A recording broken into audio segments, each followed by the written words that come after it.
আমার মতো নুডলস প্রেমী কারা কারা রয়েছেন? আমি কিন্তু নুডলস খেতে খুবই পছন্দ করি। আর কিছু না হোক, নুডলস পেলে আমার আর কিছু লাগে না।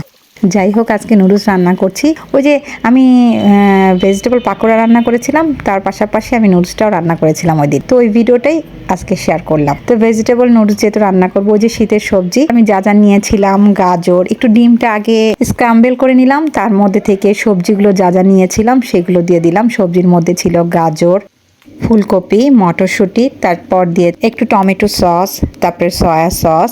এরপর একটু ভালো করে নেড়ে দিচ্ছিলাম, এর মধ্যে একটু লবণও দিয়েছিলাম। দিয়ে কিছুক্ষণ নেড়ে চেড়ে তারপর একটু ঢেকে রাখবো, যেহেতু সবজিগুলো একটু ভাপে সিদ্ধ করে দেওয়ার জন্য। সবজিগুলো সিদ্ধ হয়ে যাওয়ার পর আমি সবজিগুলোকে ভালো করে নেড়ে দিব। ভালো করে নেড়ে চেড়ে দেওয়ার পর এর মধ্যে বাকি সসেজ কাটা ছিল এবং মাশরুম কাটা ছিল আর একটু কাঁচামরিচ, সেগুলো আমি ভালো করে মিশিয়ে দিলাম এবং যে নুডলসের মশলাটা ছিল সেটা দিয়ে দিলাম। সেটা দিয়েও আমি ভালো করে নেড়ে চেড়ে দিলাম।